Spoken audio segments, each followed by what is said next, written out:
Welcome to the Cookbook, where we invite guests on to share the ingredients of what has helped make them the successes that they are. All of it, the good, the not so good.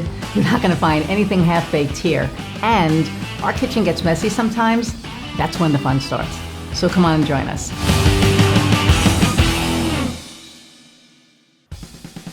Hey everybody, and welcome to another episode of The Cookbook. I'm your host, Iris Goldfeder, and today, as every episode, I'm super excited about my guest. Lisa Dadd is the owner of Soul Sales. And Soul Sales is a really cool concept, and I really can't wait to get more into it as we bring Lisa on. But first, as always, I'm going to read her bio. So, Lisa is an international professional seasoned marketing and sales executive, business owner, integrative management consultant, trainer, and gifted speaker based in Ontario, Canada. Like Toronto is one of my favorite places. Lisa Dadd spent 15 years in the competitive industry of corporate healthcare, mastering strategic sales, marketing, and management skills from the world's largest pharmaceutical company. In addition to the success, climbing the corporate ladder offered was a deep sense her greatest potential was yet to be realized. With nearly a decade of independent consulting and intense training in leadership development and facilitation of social emotional learning programs, Lisa has uncovered an innate way to access that potential. Leveraging a diagnostic tool called Soul Language, Lisa now works with innovative leaders to integrate an awareness of who they are at their core into the way they do business. The success of her process is particularly related to her unique approach to sales training. She believes that selling is a critical communication skill for all of us to have because whether we are selling a product, a service, or an idea, we all need to create buy-in. Soul Sales teaches the art of creating buy-in through the enrolling language of one's innate energy. Lisa attributes a master's degree in kinesiology and mostly her dog Leo for her playing your way to greatness, facilitation, and training style.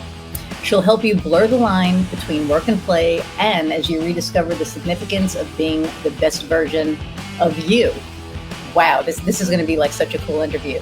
So without further ado, let's meet Lisa. Hi, Iris. Thanks for having me. No, thank you for being on. And that is so cool. I know that we spoke about, I don't know, a month ago, and we started talking about, the process that you use for sales. And you helped me realize, which was a good thing, that I'm really not a salesperson, which was it was so awesome because I have everybody telling me, oh man, you can sell anything and you can do this. And I've never felt that I was a salesperson. I always felt that I was more of a problem solver than a salesperson. So, and in speaking to you, that kind of, clarified what I thought all along. So, and it was good. You were like, I don't mean anything bad by it. And I didn't take it that way. I kind of needed to hear that. So let's talk about you and the soul language and your, sales and all of it. All things. All the things. Well, first of all, let me tell you that I am a firm believer that nobody should have to be a salesperson, right? And I think that's the biggest problem that people have when they're thinking about doing sales, and that feeling that a lot of people say, oh, it's so icky and I don't want to be salesy. And my first thing is you don't have to be a salesperson and what I mean by that is a lot of people have an idea of what salespeople are. Mm-hmm. And normally it takes them back to a particular circumstance where they had a really pushy, awful sales experience. Yeah. And so years ago, I was working for a company in Chicago, and this sales guy from the, it was the Chicago Tribune. No, which is the paper whichever paper is defunct now. It was a sales guy for that. This isn't why they went out of business, but, and he came into my office and he said, hey, I'm so-and-so from, the Sun-Times, from the Chicago Sun-Times. And, we would love to have your business. And I said, you know what? We're actually going to be opening a new property in 6 months. I said, so come back in 3 months and let's talk. He said, great. So he comes back the next week. And I'm like, Okay. What calendar are you on? So he said, hey, I was in the neighborhood. I know you said 3 months. I just wanted to pop in and say hey. And I said, that's nice. It's really good to see you. Come back in 3 months. He comes back the next week.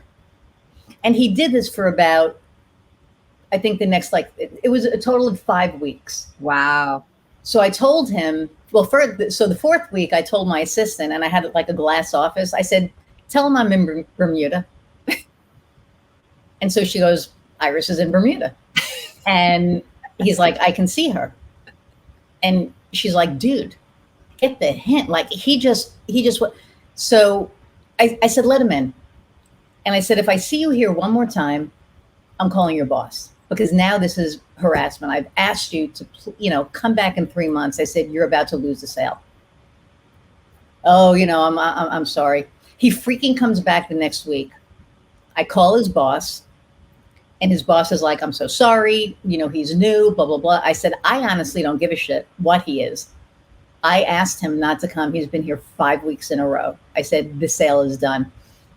So, the guy is like, oh my God, I'm really sorry. We don't want to lose the sale. He's promising me everything under the sun. Full color page ad on the back on a Sunday. It's like a $10,000 ad. We're going to do this, that, and the other for like half price. I was like, okay. So didn't deal with the sales guy again. Long story short, they got the ad wrong and they printed it, and we ended up getting a free one. But after that, I looked at my assistant and I said, oh my God, if I ever turn it, like, that is the example of what not to do, because that is how you lose people. And I like vowed that if I ever got into sales, which, I did, I would never be that person. Yeah. And I would never sell anybody that they didn't need. And if they said, come back in 3 months, I would come back in 3 months, not, 3 weeks or whatever. So, well, I digress. Yeah, well, I think, you're just bringing up a couple big points here. And one of them is that everyone has a story like that. It may not be that story. And usually it has a common theme to it. Like the themes around all my sales situations that really irked me or really turned me off of sales, even though I'm in sales. It was always somebody assuming. They assumed what I needed. They assumed what I wanted. They wrongly assumed, I walk into a car dealership or to buy a new home, and I look young for my age. I'm wearing jeans and a ponytail, and so they assumed I couldn't purchase what was available. The pretty woman scene where she walks in and says, big mistake. And right. So I can look at and I could encourage everyone listening here too, is think about if you've got some preconceived ideas of what a salesperson is, and you think about the thread of bad, circumstances that you were in, there's probably a theme. Like that guy wasn't listening to you. You were super clear and he wasn't listening. So it's like, I'm never going to not listen to people. Where it's like, yes. They assumed what I needed and wanted. So for me, I never assume for people. I always want to understand what, and I always want them to tell me what they need and want. So it's sort of, if we can, instead of like shying away from sales and believing we have to be what that person was, instead just take the thread and go, I get it. Assuming is bad. Assuming doesn't work. And so since it triggered me so much, I get to never create that for someone. Right. And that's what I think is super important in sales. And you're 100% right. When we have a bad experience, that's what we say we're never going to do. Same thing with management. What made me a good manager was I had so many shitty managers that I was like, I will never treat somebody like that. Right. So everything is from, stems from experiences that we've had. We can take the good ones. I always like to take people when I'm doing trainings. I also ask them, what are some good ones? What is a circumstance where you were so grateful for a salesperson because they gave you an opportunity to buy something that really changed your life or just even made your day? It doesn't even have to change your life. It could just be, I love that. I can think about, I went shopping for clothes one time and I had a salesperson and all of a sudden I walked out of there and I had spent, it's embarrassing. I won't even tell you how much it was, a lot of money. If you're like me, I can imagine. And I don't like shopping, and I especially don't like shopping for clothes. And I left with an entire wardrobe. Let's just call it that, like shoes and purse and coats and all the things. But I loved the experience, and I would not have thought I was going to go into it with that. Just the way she went about it. And so I want to always say to people too, is that first of all, no one has to be a salesperson. My whole purpose with Soul Sales is to get people selling from inside their comfort zones, from their natural way of being. And so I don't want them to be like anybody else. And we can also learn about ourselves, what's important to us and what we value through those experiences. So I can know that woman, that was helping me that day, that she wasn't just listening to me. She saw things I didn't see, and she was offering options for me without being attached to me needing to buy them. I mean, there's lots of things that was going on in that circumstance that I can also take into my own sales process. Right. See, and I love that. So tell me more about positive experiences, because I think everybody always, you're right. The first thing we thought about, or the first thing I thought about, was my negative experience. Right. So let's play with this, because it's better when it's unique to you. And so I love doing this with people, is that instead of me just giving you a concept from mine, don't tell us the whole story, but think of an example or a time when actually you loved the salesperson or you had a great sales experience. Oh, when I buy my car, I use the same guy. Got it. Why do you use the same guy? What is it about him in particular that's different? Oh, I trust him 100%. Okay. I mean, I know he's got to make money, right? Yeah, but why do you trust him? Because he's always done right by me. He's always gotten me the best deal. Okay. That I'm comfortable with. Like, I give him a number and he hits that number. Got it. So already you're already paralleling it, right? The first guy, it's like, come back in 3 months. He comes back a week later. You're like, wait a second. I don't know how I could have been clearer. I mean, it was a specific time. It wasn't even vague, right? You said, come back later. You said 3 months. He didn't listen. And this guy's, well, I give this guy a price and he actually got me the price that I wanted. And I trust him to get the best deal, right? So you're already starting to see the threads that are most valuable to you as a person. Wow. Yes. So if you ever go into a sales situation and you're thinking, wow, I don't want to be that sleazy, salesy, pushy kind of thing. You just think, oh, what do I value?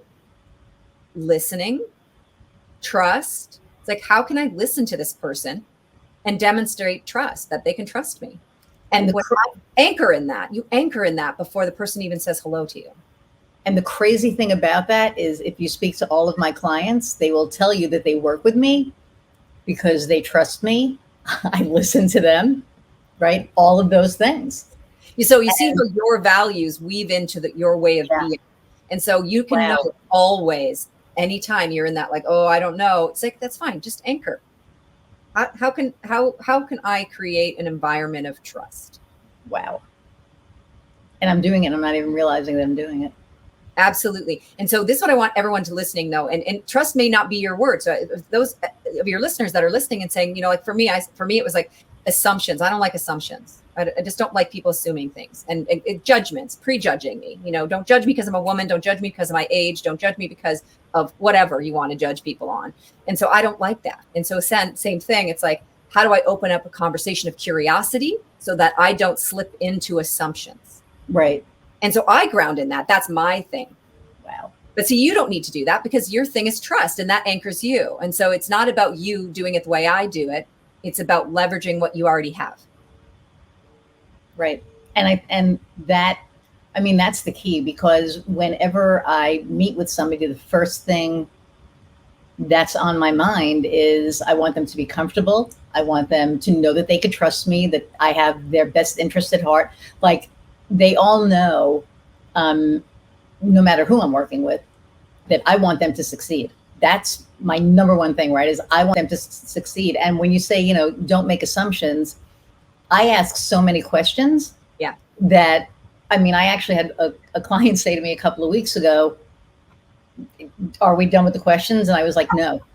And he was like, well, why? And I said, well, look, I said, I don't want to assume, right? If I know, like, I can think, and I didn't say assume, I can think I know what your pain points are. Yeah. And I even hate to use the word pain points. Yeah. But at the end of the day, aspirations. So instead of triggering pain points, so language is very important to me. And when we shift the language, we shift the energy and we shift the intention. So if I want to trigger your pain points, which most people will talk about, discover your pain points, cure the pain points. I think of somebody, I have a bruise on my arm and someone keeps pushing it. And I'm like, ow, that doesn't feel good, right? I probably know what my pain points are and I don't need you rubbing them in.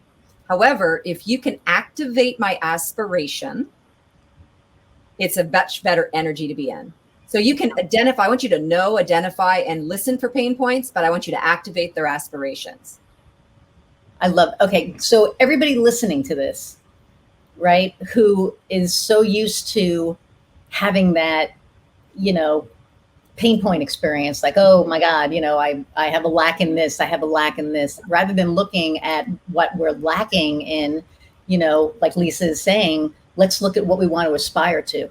Absolutely. And then that completely changes the message as well as the energy. And like just by you saying it, my energy's changed. Absolutely. So give me a typical pain point from one of your typical clients. Can you give me one?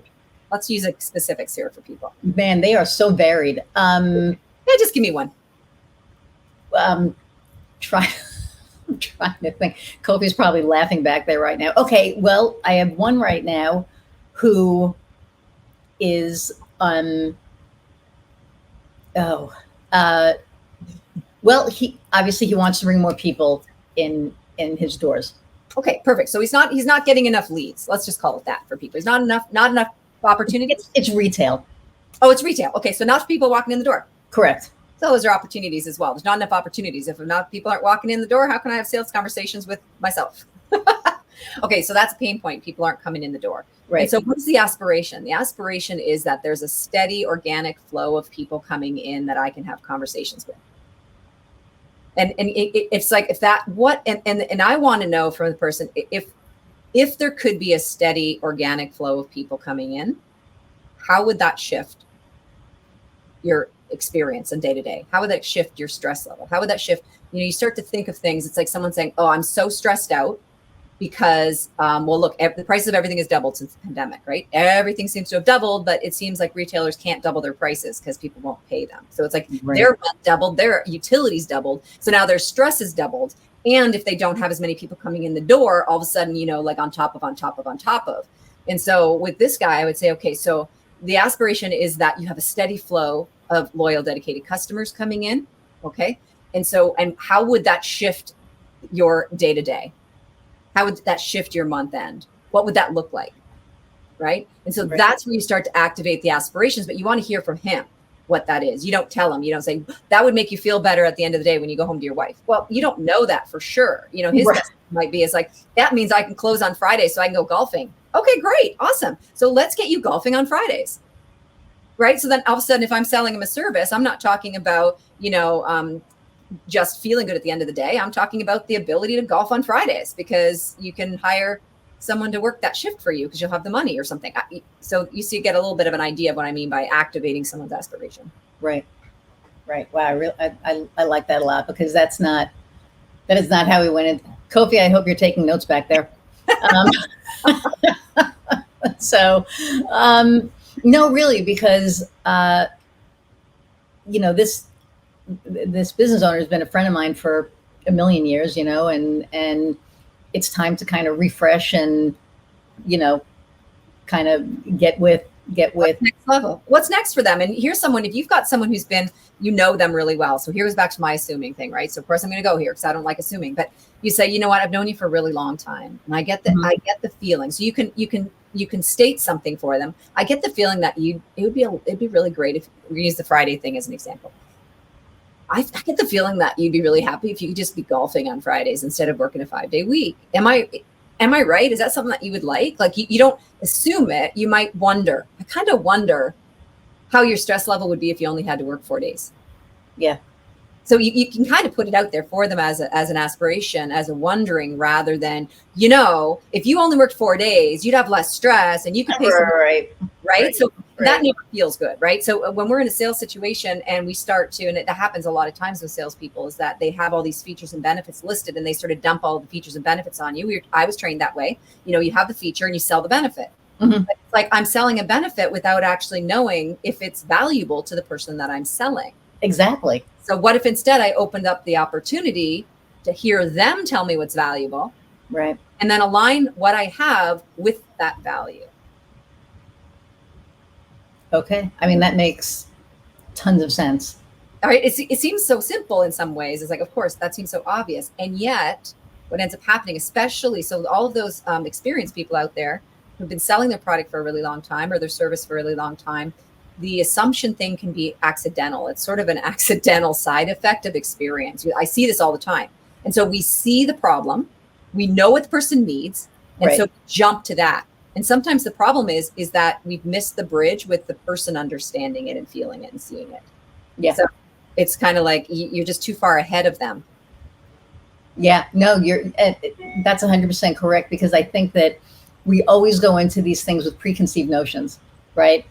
We've known this person for a long time. We know how they're gonna, react, or, we've seen this issue before, and we know how to solve the issue. So we're already in our heads solving the issue for them, and we don't even know if that's exactly what they're looking to do at this point, even though we know that it is, but they may not be there. Know that, right? They may not be there yet. That's right. And my biggest thing is, we meet you where you are. Beautiful. Right? Yeah. Because I don't want, and I'll never forget this. I was working, well, I have to be careful with this. This was like probably about 8 years ago when I first started the business. People were here and somebody wanted them there. And well, we have to push them there. And it's like, no, I've never been like that. If this is where you are, I'm going to meet you here. If this is where you want to be, we're going to get you there. But if this is where you are and you can only do this right now, and maybe I'm wrong in my thinking like this, but it's like, I'm going to meet you here, and we're going to do all the work to get you to be able to go here. And then I'm going to meet you here. And then we're going to do the work to get you here. And we're going to keep meeting you where you are, but we're going to raise, where you're at. And the secret ingredient in there in terms of a sales situation. And I always say there's a sales situation, whether you're selling a service, a product, or an idea. So when you're needing to get engagement, buy-in, for something, so you've got someone you're trying to move. If it's a employee situation, it's like you're here and you got to get here, and we're going to help you get there. My question always is, what's the willingness and what's the value for them? Because unless you can tap into, first of all, the value for them, and then really understand the willingness, that's where you start to get buy-in, is you go on that level of willingness. What are they willing to do? What are they willing? So it's like, someone's telling you, hey, they need to be up here. It's like, well, what's their willingness to be up there? Right. Right. And when I'm managing people, it was the same thing too. They wanted me to prepare people for promotions. And then I would ask them, do you even want that? Well, I'm not sure. Okay, great. Well, we got to start there. You're not even bought into the value of having a promotion. Why am I pushing you for a promotion that you don't even want? That's right. Crazy. That's kind of crazy, right? So it's not really that different with a sale. So you're just selling someone on an idea. You're selling someone on taking an action. It's not always an action that someone's handing you a credit card for. To me, it's always a little bit of a conversation around value and willingness. Right. Now, so we're going to segue, because, you just said when you were a manager. So how long were you with corporate, and what made you decide to leave corporate and do your own thing? Yeah. So I was with corporate just shy of 15 years. And what it was, I always say it was, this is what I say in my book, it was a split second decision, years in the making. It was years and years of feeling like I wasn't quite doing what I was meant to be doing and not having the ability to do it. And so I was always a little bit of a rule breaker and a rebel in some ways. It was always like, well, that doesn't make sense. If we can do it this way and it's more effective and it's better, I want to do it this way. I was always a little bit of that. I was never a yes person. I was kind of a no and kind of person, like what if instead? And so that served me very well in corporate. In 15 years, I kept getting promoted after promoted after promoted. But I hit a time in the organization where they were going through a lot of changes, a lot of downsizing, right sizing, whatever you want to call it. Mm-hmm. And each time they downsized and right sized, I got a promotion out of it. So it was actually serving my career in some ways, but I was getting less, and I was making more and more money and becoming less and less satisfied and happy with the work I was doing, the impact I was able to make, I just didn't matter, and so I just hit a point where I felt like I was happy to make half as much money if I could be twice as happy. And then I came out into, owning my own business and decided I get to be, twice as happy and make twice as much money if I want. Right. at the time, it really was like, what is the point of this all? Climbing this corporate ladder, and all of a sudden I realized the ladder's leaning on the wrong wall. Ooh, I like that. Yeah, I stole that from one of my interviews in my book, by the way. I'm trying to remember who said that, but I completely agreed with that. It's like, I'm climbing this corporate ladder, but where's it leaning? Like, where's it going? Well, I love that. So what's the name of your book? It's called, do I have it here? I do. Finding Fabulous. I'm like, I don't even have a copy of it. Finding Fabulous, Paving the Path to Check and Passion. This really chronicles my journey, but I wrote this book while I was going through the journey. And so I interviewed dozens of other individuals who left professional and corporate careers in order to follow more meaning, more purpose, more joy in their life. And I purposely wanted to show other people's stories, not just my own, because I was also discovering the common threads between them. I also purposely chose sort of ordinary people who had done extraordinary choices, because I didn't want, we can all look at the Richard Bransons, Oprah Winfrey's, Bill Gates, and, there's lots of things we can learn about them. And there's so many things we can't, because they're in a different world than, those of us that live, in the everyday. And so, I interviewed a teacher who became a business coach, and I interviewed an architect who, I interviewed a cop who became a doctor. And because I wanted to know, how did he do that? And I loved his story, because people used to say to me, well, I wasn't married. I didn't have kids when I left corporate. And they used to say, oh, so easy for you. You don't have kids. I could never do it. And I wanted the book to relate to people, no matter what their stories were. And so I loved this story of this cop who was going through a divorce and was taking care of his young toddler.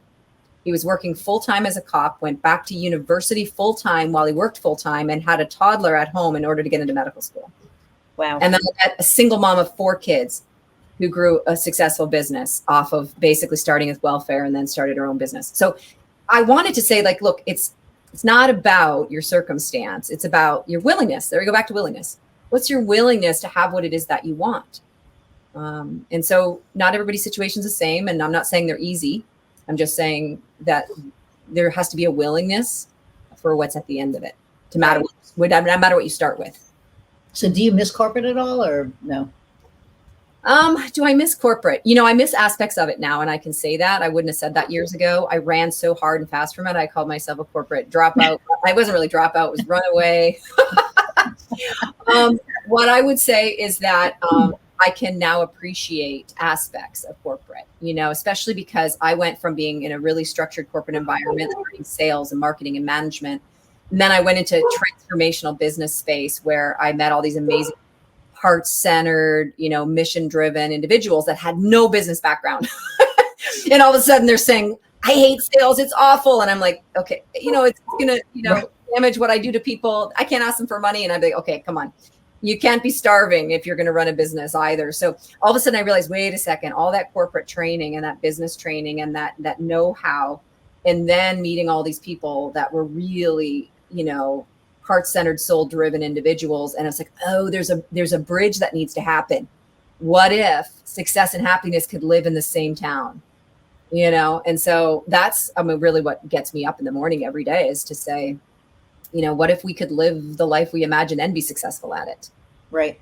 And so why soul sales? Like, what is, I know that we had that conversation, but the listeners haven't. So, explain what soul sales is. Sure. So I realized I've always sort of had this different way of looking at things. And I always believe that people should do things that in a way that's natural for them, rather than, like, I don't teach people to sell the way I sell. Like, don't sell like Lisa Dad. Like, that's for Lisa Dad to do.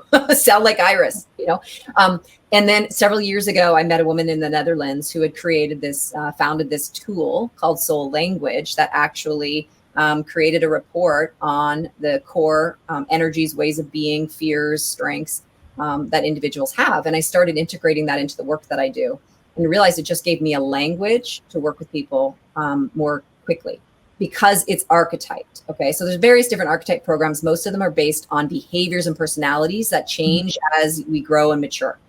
Soul language is based on the core energy of who you be. It's, your soul language at birth is the same as your soul language now. And, it doesn't change in that regard. Your expression of it changes a bit, but not the core of it.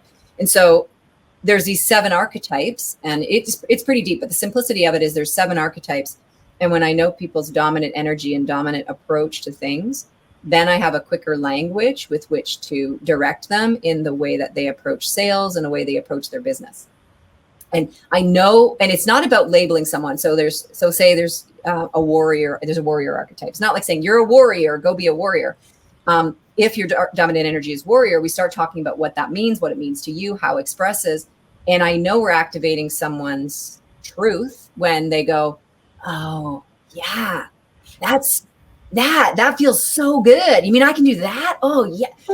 That's what comes in some form or another. That's usually we get to the point where it's like, oh, this huge exhale, like, yes, I want to do that, And so that's when I go, okay, well, this is not about the test telling you who you are. It's about you giving a language that allows you to go, yes, that's who I am. That's really the power of it. Awesome. And so when somebody works with you, how do you, obviously you're not going to give away the secret sauce, but like, well, they assessment. Yeah, I give them an assessment. So there's 91 questions in the assessment. So really, of course, it should feel like the truth of them. They're the ones that answered it. Right. That's the logic of it all. Of course, it should resonate with the report. You basically wrote it by answering the questions the way you did. Right. However, we also start to see in the report some things that maybe are confusing and not working. So someone who ends up having like 5 or 6 different approaches, there's 7 different approaches. And if you come up with 5 or 6, it's an indication that you're not really clear, and you can come across very unclear. People don't know which version of you they're getting, right? And so that will come out in the report as well. But they take a report, and we go through the different aspects of the report, and we start to. I love to use real life examples, scenarios, and stories from their life, and we talk about how they expressed, and we tie that to the soul language so that they can feel it rather than just be told something in concept. So, and that's so interesting, because I remember that for me personally, so I used to work for a newspaper in town that's now not in town anymore. I mean, it's still here, but it's like this weird thing. It's being published on all these. You're connected with all these newspapers that go under, Iris. I don't know if that's a good business. Well, no, I had nothing to do with that. I left. That's an offline conversation, but and my baby is here all with her crunched eye. And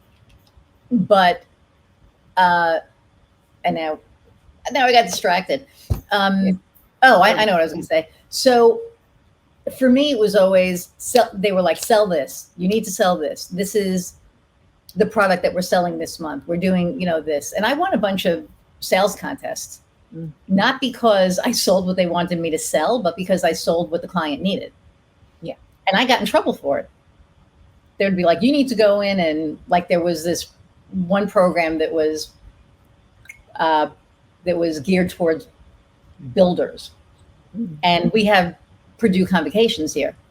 So they wanted me to go and sell a full page ad in this publication that was for builders. And I'd be like, no, I mean, that's not where their audience is. I mean, some of their audience is there, but in my head, I'm like, no. And I knew my clients well enough that I'd rather have them, if it's going to be, I probably shouldn't have said the name, but it doesn't matter. If it's going to be like an entertainment thing, then they should probably be in our entertainment issue, right? Not like a builder's thing.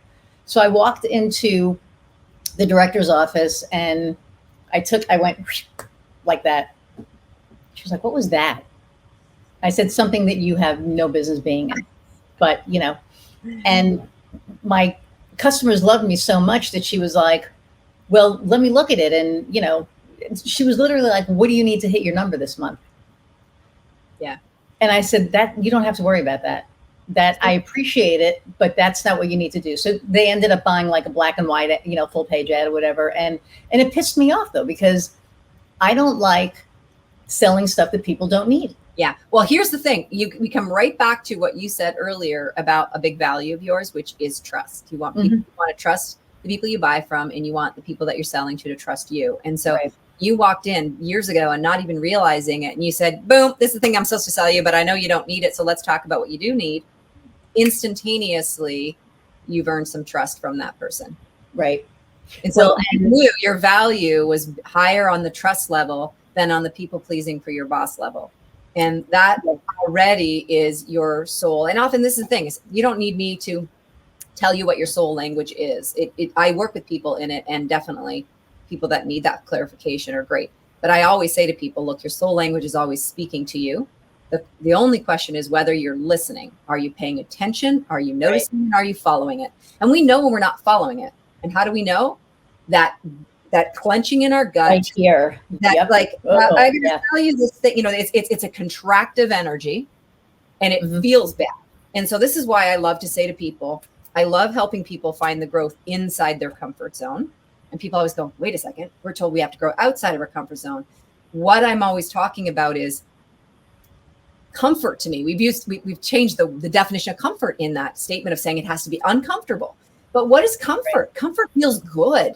It feels juicy. Right. Think about your most comfortable sweater. You just want to wrap yourself up in it because it feels so good, right? Like what if you followed the way to do business and the way to sell, things are like, ooh, that feels good. That feels juicy.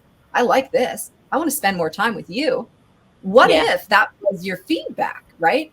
But we the fact that you have to be outside your comfort zone, we've kind of almost assumed that people want to be lazy and lethargic and stagnant, but that's not comfortable either. Like I used to say when I left corporate, stepping outside, people say you stepped outside your comfort zone when you left corporate. It's not true. Corporate became so uncomfortable. I didn't like being there anymore. I didn't enjoy it anymore. I mean, there was a time when I loved it. I will say that. That's why you said, do you regret your time in corporate? I don't. I can look back and say there were times where I learned so much there. I worked with amazing people. I had a lot of fun. But I was at the end, I had way more days of being unhappy, miserable, feeling like I couldn't be me, feeling like I had to close my mouth when I really wanted to open it. And all of those were uncomfortable for me. Right. So when I left corporate and people saw uncomfort because they said, wait a second, you left a 6-figure salary, stock options, company car, incentive trips, expense account, opportunities to exceed whatever. They saw that as uncomfortable for me leaving. But the truth is I was actually looking for joy and meaning and purpose, which felt way more comfortable to me. Right. Than staying. Yeah. And it's funny because, so there's a client that I had who's now one of my dearest friends, and she listens to this podcast all the time. And it's funny because when she listens to it, she knows I'm not bullshitting, number one. But number two, she's like, oh yeah, I remember that. I remember that. And she used to be one of the clients from the paper.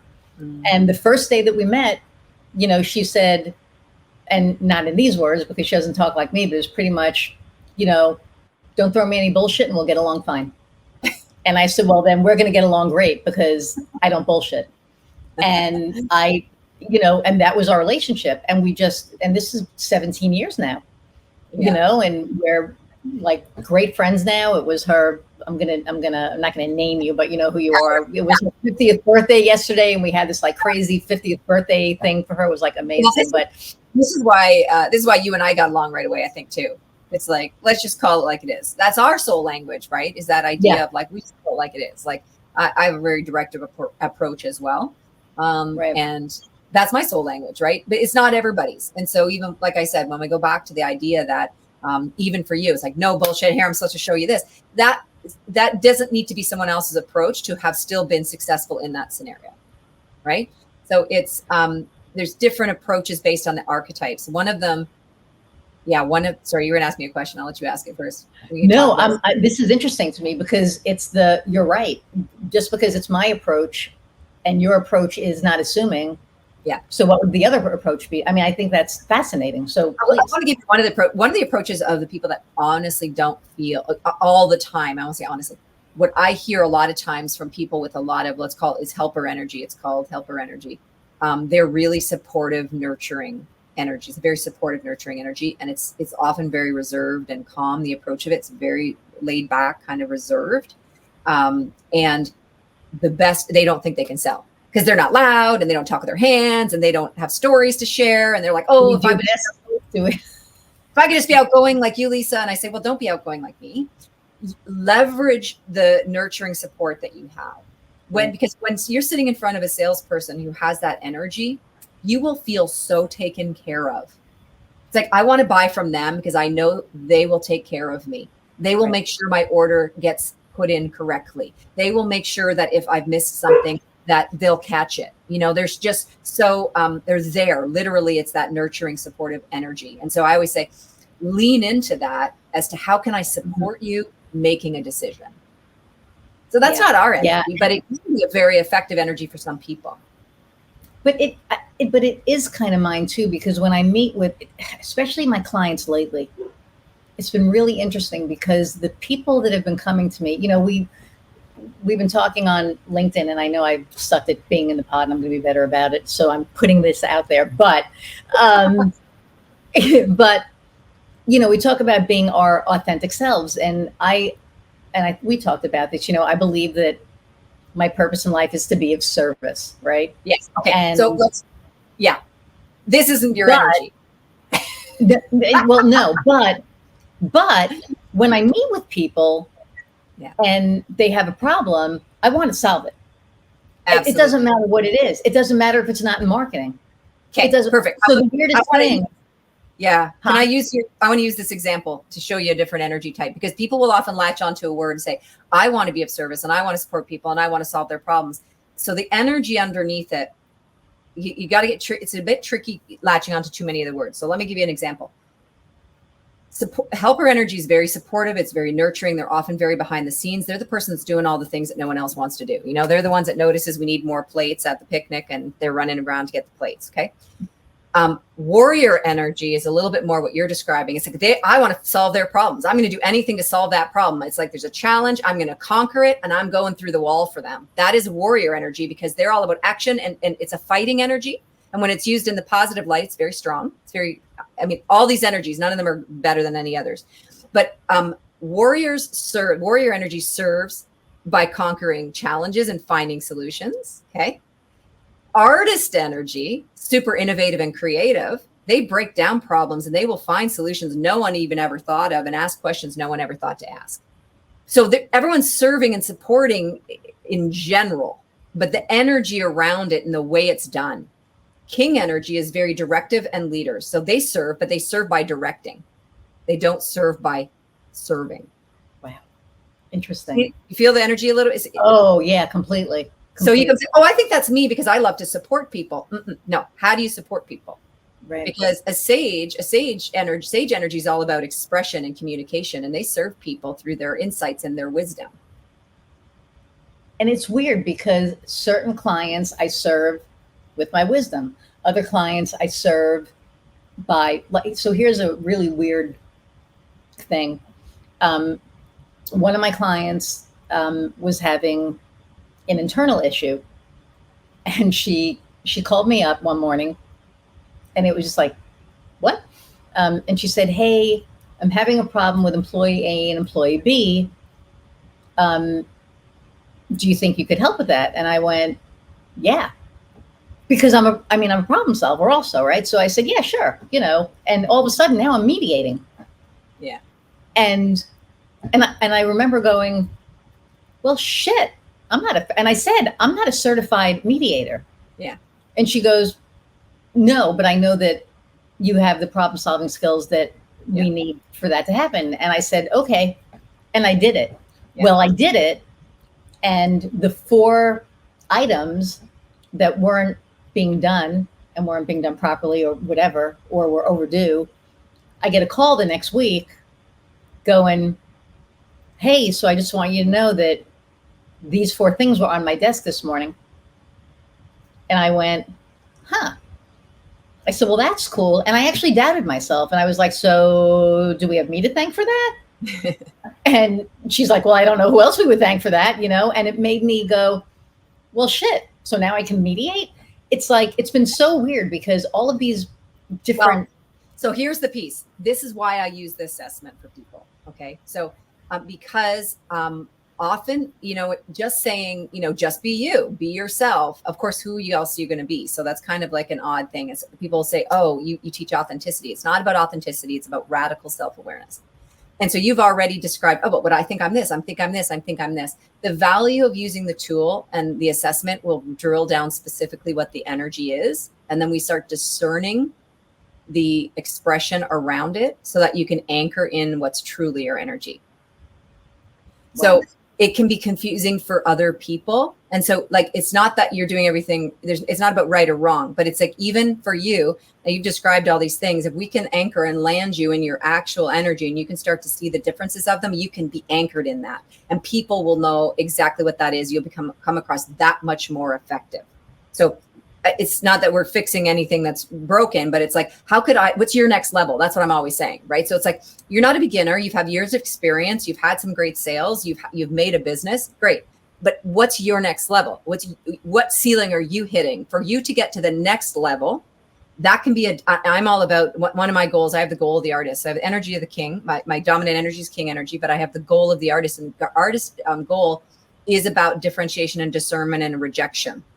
It's kind of like reject this to get to drill to the exact point.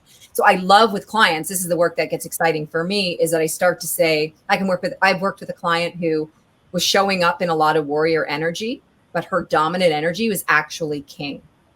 So once we started to shift into her recognizing that and being in that energy and realizing that she is so much more effective, not because kings are better than warriors, they're not. It's just that kings make better kings and warriors make better warriors. Right. So often if you've got like 5 different approaches, that's where it's like, yeah, I can go here, I can go here, I can go here. Okay. However, what's your most effective? Right. That for sales, your most effective one is your natural one. It's not say you couldn't play in some of the energies. We do. So you don't have one, you have a matrix. You'll see, we always give you, the report gives you the matrix of the energies that you show up in. But when I do sales with people, if I can anchor them in their true energy, mm-hmm. Not only does it feel better for them and feel easier, it feels really good for the person in front of them. They won't even know why. It's like, oh, it feels true. It feels really true. Interesting. That's the beauty of the tool. That's just the beauty of the tool. Because when I start talking about everyone's trying to guess which they are, it's kind of fun. I think I'm that. I think I'm that. I think I'm that. And it's like, great. And let's land you in the one. And to me, it's useless. People, oh, you have a free quiz. It's useless if you only want me to give you a label. Right, right. You're like, I want to be a sage. Okay, then be a sage. Right. But if you say, look at Lisa, I have built this great business and we're multiple 6 figures, but we're going to 7 figures and we're just hitting the ceiling and I'm going into these major deals and I want to know how to really land the $200,000 deal instead of the $2,000 deal or whatever that is. I mean, that's a big jump. I say, great. That's where we can really discern where you can really own and step into your energy. Cool. Okay, so folks, you're hearing this, right? I mean, this is, and I'm taking this in as well. So,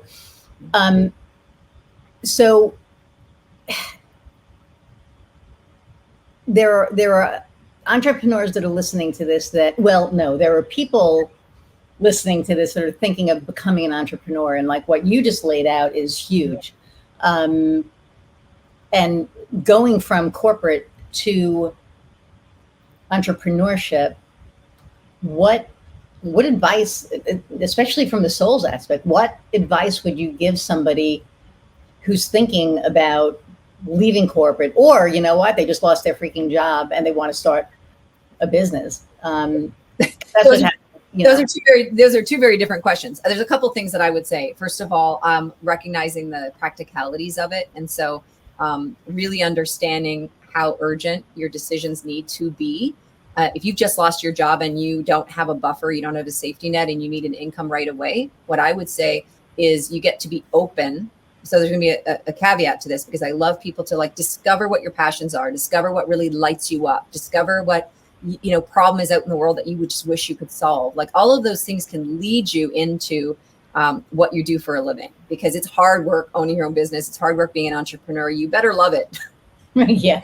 The caveat is if you don't have any income coming in right now, recognize that the worst pressure you can from a sales, I'm going to tell you, sales training is much, much harder when I have people in a desperate state. So if you cannot feed yourself or your family, you cannot pay for the roof over your head. Those are number one important things. And so finding a way, even if you can view it as a temporary bridge to put food on the table so that you can build your dream job, and bring up that income, do that first, right? And I want to and I always say to people, if you can find a job that also leaves you time and energy to build your side hustle. You actually don't like that term, side hustle, that side aspiration, that dream that you want to build. So that's why it's a trickier question to answer. Just like, who wants to quit their job? I was able to just quit my job because my company was going through a downsizing, and I took advantage of raising my hand and getting a severance package. Right. So I had that luxury. And it was also a limitation because I didn't have the urgency to actually build a business that made any money. Right. So there's always going to be a pro and con to it, right? And what I learned in my book, I talk about a money chapter, is that regardless of whether people had a lot of money when they left their corporate job or had none, really didn't determine if they were successful. All it did was shift their choices and their path. So, some people that had a lot of money wasted a lot of that money, wasted a lot of time. Right. Haphazardly spent. Some of those people that were like, I got to make money today or I can't feed my family, were able to actually put things into action because they were more willing to be, in the mix of it, to wake up every day with intention. Right. So let's just say that money it feels like it's a limitation or a benefit. At the end of the day, it actually isn't in many ways. You got to feed yourself first, though. Right. Take care of your basic needs. And one of the things that I always say too is that recognize what your needs are, though, right? Like one of the things that I got rid of when I left corporate was my cable TV. And I realized, not because I wanted to deprive myself of TV, but I realized I never watched it. It was full of commercials. It was full of channels I never took advantage of. I wasted hours of my time that I never got back. And so I was like, I don't really need this and I don't really want it. And so the second I got rid of my $100 TV bill, that's $100 less that I needed to earn that month. Right. And I was like, oh my goodness, that's, that old saying my grandmother used to say, a penny saved is a penny earned. And I'm like, what does she mean? I didn't get it until I was like 39. I left my job at 39 and I was like, oh, that's what grandma meant. That's what that means. $100, I don't need to make $100, right? So, and when you do that math, that exercise is actually in my book for anybody that wants to go through it. Need, want, and what's the last one I had? There was need, want, and neither. Need, want, and neither.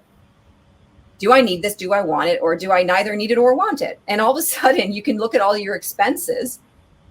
And so you come out of corporate, I came out of corporate and I had a pretty fat buffer, but I also was spending money on all sorts of stuff I didn't need to spend money on. Right. And that's what Fabienne said. She was the episode from yesterday.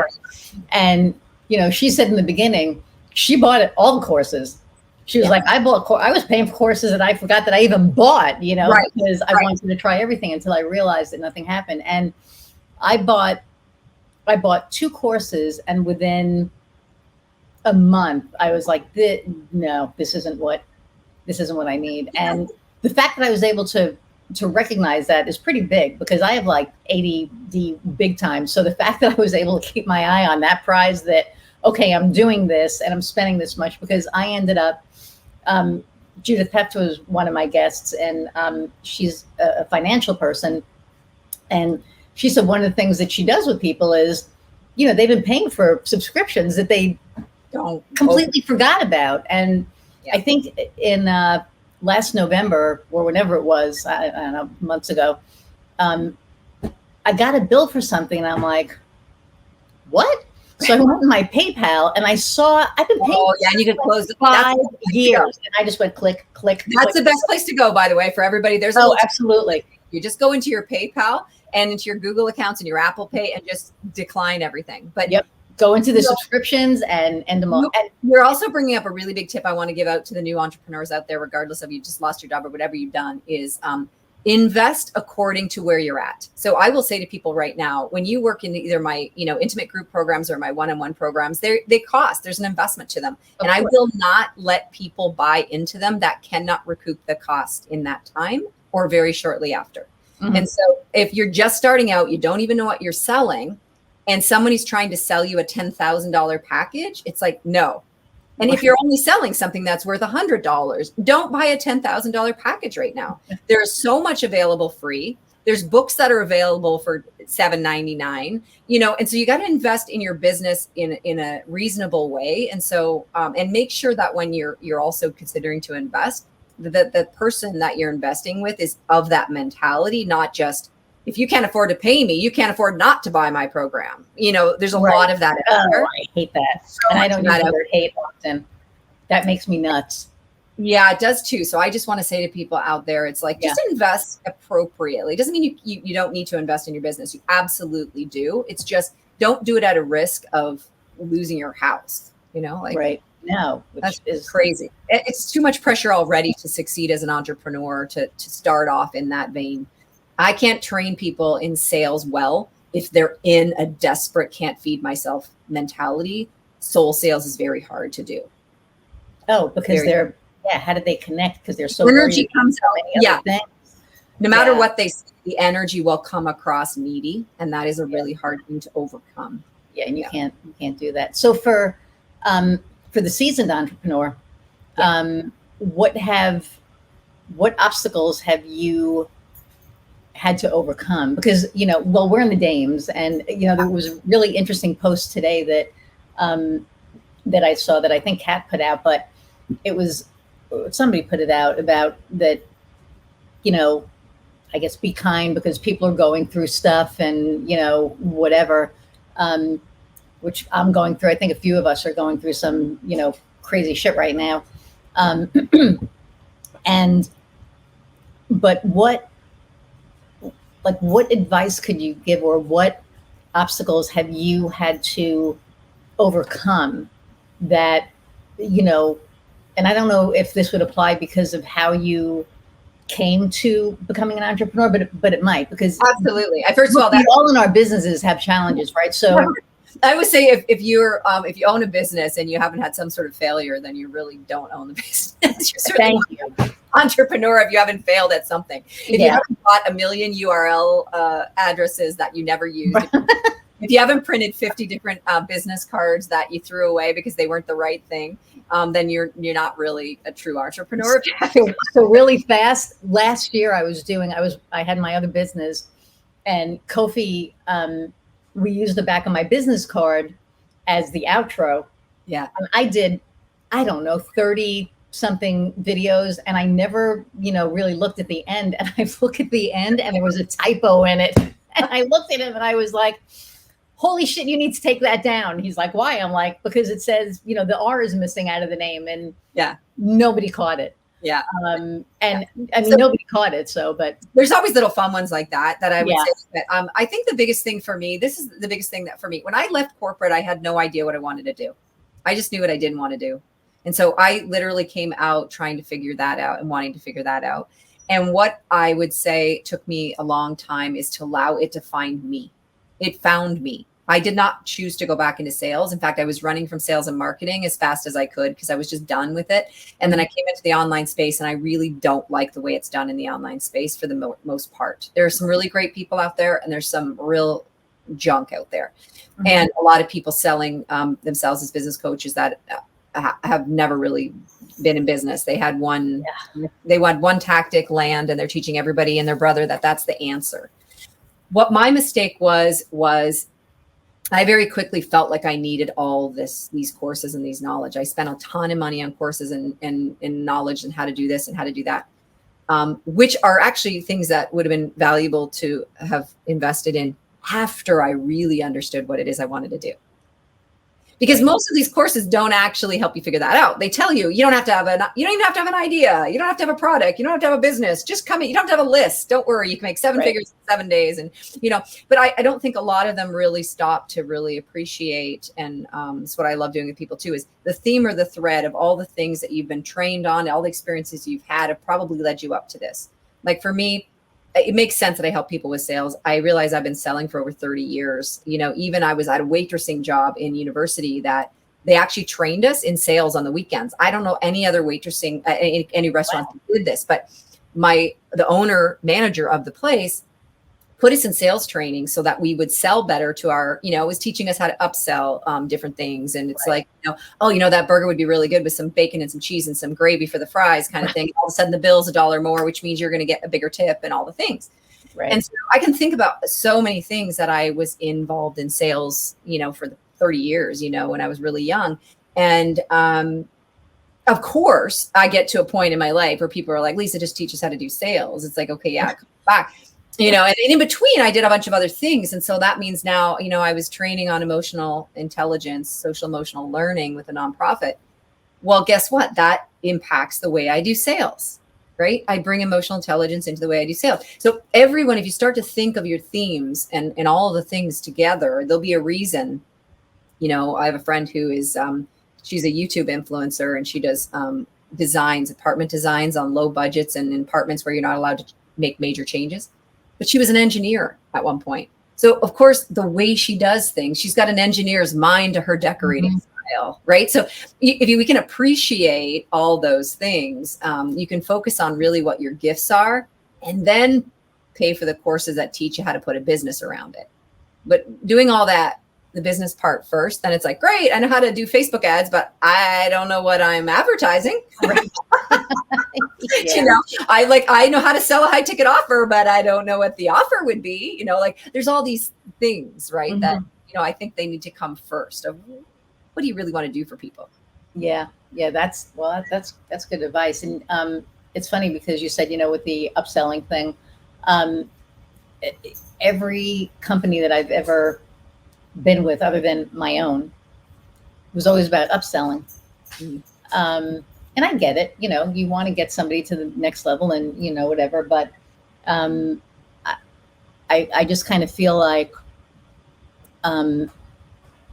it's not a bad thing, because that's how we have our customer coming back because we're doing the right thing, and the customer is coming back. And Skylar's licking my arm. That's why I'm kind of a little it's like we're getting some fur baby love. She's being whiny. Yeah, well, she wants to go out and she can't fit through the door, but she did before when she was chasing Piper. But anyway, so but I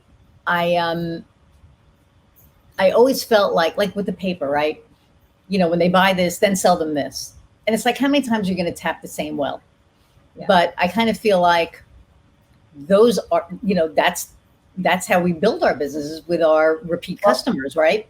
Yeah, but energetically, here's the shift again. So you can take the same thing. I remember discernments. I'm all about discernments. You take the same right. to say, for you, right? Your customers trust that you're going to match what they really want with what you have that would fit that need and that desire. And so it's an invitation for people. Like, you don't want to not make if it's available, right? Because it's actually even true, even in the restaurants, instead of like making everybody have gravy with their fries. I don't even like gravy with my fries.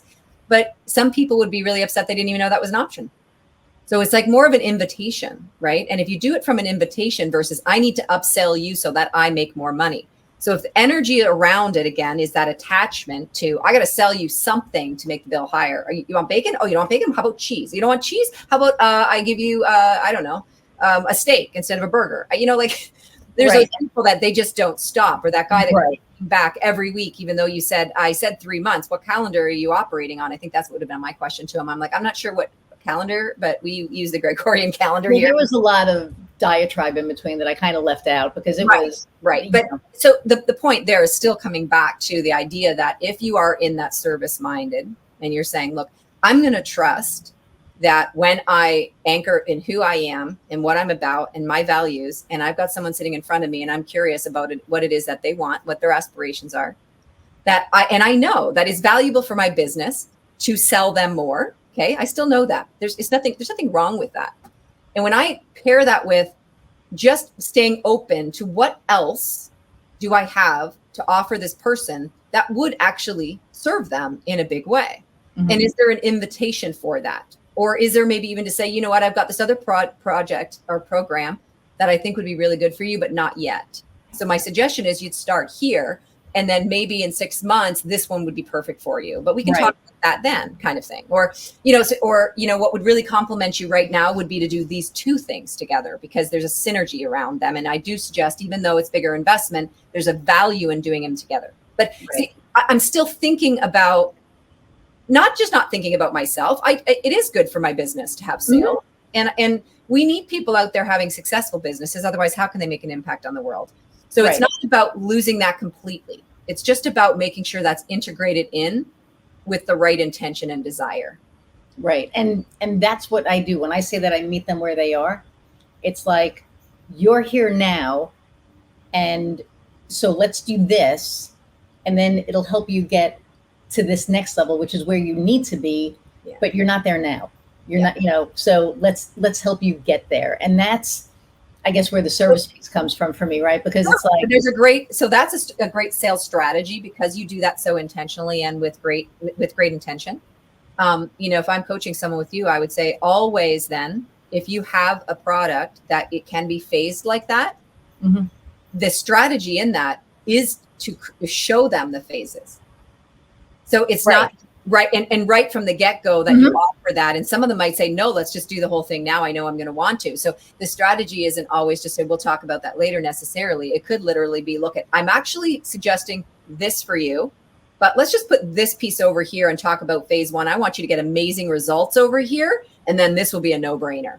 That's, again, this is my approach, not yours maybe, but that's what I would say. Cause then it's just like, but I'm putting this in front of you. I want you to know that I'm thinking about it. I want you to know that it's available. And I also want you to know that I'm not pushing you to do it right now because it doesn't make sense. So all of a sudden there's that trust, right? I like that. And I kind of do that. I don't know if I phrase it exactly like that, but it's the same gist. I think that it's about the intention. It's not about the approach. Your words, of course, are going to be different than mine, but we're talking really about the energy of it, right? It's like, okay, I am here to serve you and I'm here to run a successful business. Right. And they know, and the funny thing is they know that. They're like, well, Iris, you need to make money too. And I'm like, I'm making money. Don't worry. Yeah. And not to come off like, well, I'm making a lot of money on you, but it's that I'm taking care of myself. Don't worry about it. I'm also taking care of you. Yeah. And they know that. So it kind of, translates to that. And then, my customers are loyal. So I'm very, lucky in that way and grateful. And we're at an hour and 7 minutes already. See how fast this goes? Is that crazy? I mean, we could just talk about this like all day long. And I want to.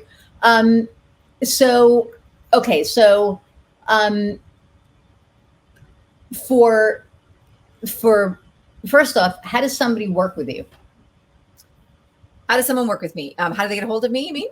How do they get hold of you? How do they work with you? What's your process? Yeah, perfect. For them. I see you've got me. Focus on you. My LinkedIn's on the ticker, so that's great. And mailing me directly is great. I always have a conversation with someone first to understand where they're at, to see if they're even a fit for what I do. Because like you, I want to make sure that there's an alignment. I'm all about the alignment of it. And so I do work with people individually, and I also have intimate group experiences, because for me, sales is an experience. It's not about me teaching you a whole bunch of things. It's not about a lot of content. My whole process is to, I do people's soul language first, and I get their soul sales archetype. And then it's about how do we leverage what you already have, who you already are, and how do we make it even better? So it's not about changing who you are. It's about mastering, tweaking, discerning. And so it really depends on where people are in their level of business success, and whether or not they need training for their entire team versus an individual. Because when you start to look at the soul language of your team members, even if they're not directly a salesperson, if they're customer facing, they can be a part of your sales process. Interesting. Yeah. So you want, like, I even like to say that, even your VA can be a part of your sales process without them technically selling. But every interaction they have with your client, are they bringing their own soul language in? Maybe they're a helper, that helper energy we talked about, and they're the one that makes the person felt taken care of. Right. And they are probably the one that's going to take care of them more than even you in some instances, right? Because it might be the person that is filling in dotting all the I's and crossing the T's, right? And so are you allowing that energy, that skill set, that strength, that propensity of that person to shine through as part of it? Are you letting them do their part so you can do yours, right? So that's a whole nother avenue that I work with people on as well. Yes, a whole nother layer. I love that. I love everything you do. I think that it's so valuable, really. So for everybody, who's listening out there, really, I really think this is the way to do sales, because when I think about it, if you think about it in a trained monkey way, look, I've gone through sales training that I walked out of, because, they flew the guy in from Camden, New Jersey, and he's up in the front of the room and he has all this energy and he's doing this and he's saying, this is what you do when you get up there. And this is, and hey, here's a deck of cards. Pick a card. Okay, I'm picking a card. Great. Put it down there. Great. Okay. There, shuffle the deck. Okay, great. Pick that pile. Okay, I picked that pile. And then at the end of the thing, he's like, here's your card. And I was like, okay. He said, because I guided you all, the whole, like I guided you the whole step. And I was like, I manipulated you. Yeah. Right. You just spent 5 minutes manipulating me, and that's not how I'm going to do sales. So I walked out of the sales meeting. I was like, thank you for your time. No. But I love what you do, because it really is going from within you and within your soul and with who you are. And that's where the authenticity piece comes in. Right. And, yeah. And we go to the step. I mean, really, this is about your next level for anybody out there. Is like, to me, is that, what is that next level, and where the radical self-awareness. So like people will already know, I said your soul language has already been speaking to you. Right. If you really want to work with your soul language to take you to the next level, that's where we go a little bit deeper into it. That'd be the reason to do it. Really. It's like, I'm ready for my next level. I'm ready to master something. Yep. That's really the point of the way that I do sales. And for those experts out there, usually I work with people that have been experts in what they do for somebody else, and now they do it as their own business. Mm-hmm. So that means they're an expert in what they do. It doesn't mean they're an expert salesperson. It's just they are a business owner now, so they need to sell. Right. So I love to teach non-sales people how to sell. That's awesome. Yeah. Okay, cool. And then, because we are at an hour and 11 now, I'm going to ask you the last question that I ask everybody. Okay. And I would love to have you on again and explore this some more, because I feel, and plus I want to talk to you offline anyway, but the last question I always ask everybody is, what lights your fire? Like what lights you up? What gets you, and it could be personal, professional, it could be whatever it is, but what lights Lisa up? Oh gosh. Well, my dog. That's the personal side, my dog. Yeah, no. And being outside in nature with my dog. That's what I loved about my last dog, Leo, is it got me outside being in nature. So I love being active outside in nature. That's the personal side of it. What lights me up business-wise is what I mentioned a little bit earlier. And today I was just doing a training today, and someone said, Lisa, I was kind of tired coming into this training, and now I'm just buzzing. I just feel so good. This just feels so right. It feels so aligned. That's when I know we're really talking someone's soul language. I get that feedback of like, ooh, this feels good. That is awesome. That's what lights me up. I'm like, awesome, great. Cause it's not really about anything it's not really about me. It's really about, has it activated in you that feeling of like, yeah, Well, I think that's very cool. And, so, everybody listening, Soul Sales, do we have the book on there, Kof, or no? I guess we're not scrolling that. What's the easiest way to find the book is to type my name into Amazon. There's not a lot of dads in the world. Okay, there you go. And that's not a lot of not a lot of double D dads anyway. There you go. DADD, Lisa Dad. And thank you so much for taking time out of your day today. I know we tried this, a couple of times, and you're being up. The power went out. Yep. Today the thunder stopped for you, Iris. So it's good. It was storming today, but apparently the powers that be decided that we were meant to have a conversation. This was meant to be. The whole time. So it's all good. Well, good. And I hope your pup is doing okay, because mine is like losing her mind over here. And I have the other one in the crate screaming, but no one can hear that. Thank you for taking the time. And I look forward to speaking to you again, and I'll be shooting you messages and stuff. So, so thank you. And for all of you who are listening and tuning in on podcasts, or actually sitting down and watching, the hour plus long video, thank you so much. I appreciate you. It's because of you that I get to have fun doing this, because this is such a fun passion project for me. And so thank you for letting me do it. And on that note, I'm going to invite you guys, until next time, to go out and find what lights your fire. See you soon. Bye.